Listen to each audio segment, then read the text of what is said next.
Ngutang, saya ngutang tapi sampai 8.000 triliun, mikir nggak anak cucu yang nanggung? 02 mana mikir ke situ. Bapak, VT saya banyak loh yang mengungkap tentang hutang negara, ya. Bahkan kalau saya live, saya selalu bahas tentang hutang negara. Ya, mungkin Bapak yang tidak paham tentang hutang negara. Saya akan jelaskan sekali lagi, ya. Mumpung saya lagi ada semangat untuk menjelaskan, supaya apa? Bapak tidak menyebar hoax, ya. Bapak tidak berpikiran jahat terhadap pemerintah, ya. Supaya juga menambah pengetahuan Bapak tentang hutang negara, ya. Mudah-mudahan saja penjelasan saya nanti membuat Bapak agak terbuka matanya, kupingnya, ya, pikirannya, wawasannya. Jadi begini Pak, hutang negara, setiap negara ingin mengajukan hutang kepada IMF atau World Bank gitu ya, atau kepada negara-negara lain gitu ya, kepada negara-negara yang mau memberikan hutang, maka harus disepakati oleh wakil-wakil Bapak. Di mana? Di DPR RI. Ya. Bentuk negara kita memang mempunyai aturan seperti itu. Presiden tidak bisa memutuskan segala sesuatunya, apalagi perkara hutang sendirian.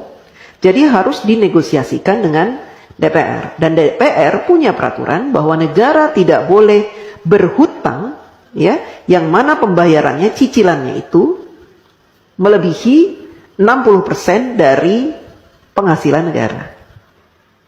Ya.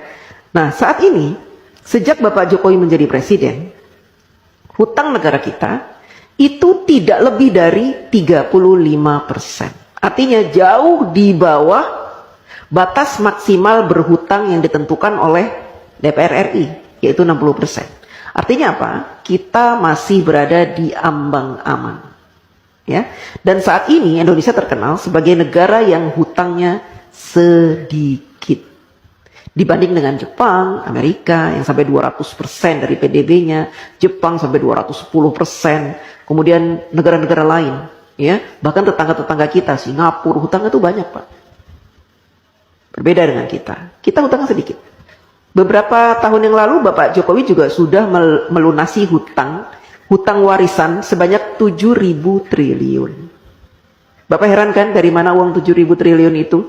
Kok Pak Jokowi bisa membayar? Karena Bapak Jokowi selama ini melakukan penghematan pengeluaran APBN. Dengan cara apa? Dengan cara tidak menggunakan APBN untuk pembangunan negara. Bapak Jokowi mensiasati pembangunan negara dari para investor, baik dalam maupun luar negeri. Sehingga APBN-nya utuh, tidak diutak-atik. APBN yang ada khusus digunakan untuk kepentingan rakyat seperti subsidi, kemudian bansos, BLT, PKH dan sebagainya itu Pak. Ya, Bapak harus tahu. Jadi kalau Bapak bilang hutangnya sampai 8.000 triliun itu, seandainya saat ini hutang kita 8.000 triliun, itu sedikit Pak. Dibanding dengan PDB kita tuh sudah banyak sekali Pak. Itu jumlahnya cuma 35% dari penghasilan kita, penghasilan negara maksudnya, ya Pak. Jadi masih di ambang batas wajar. Anak cucu kita nanggung. Tidak Pak, dulu juga gitu. Katanya Pak Harto berhutang banyak sampai 20.000 triliun, nanti anak cucu nanggung. Saya tidak merasa menanggung. Saya sudah dewasa, sudah besar, sudah tua, setua ini. Tidak pernah saya merasa menanggung beban hutang negara, tidak. Itu kan hanya kiasan-kiasan yang diberikan oleh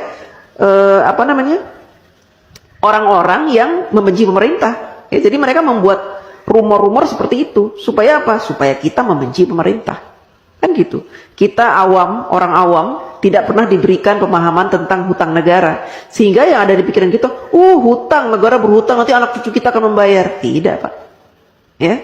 Selama pemerintahan itu baik, memberikan kesejahteraan kepada kita, memberikan gaji UMR yang pantas, ya, kemudian memberikan peluang-peluang untuk usaha, sehingga kita punya penghasilan setiap bulan, dan memberikan lowongan-lowongan pekerjaan yang sangat banyak, maka kita tidak terbebani oleh hutang negara Pak.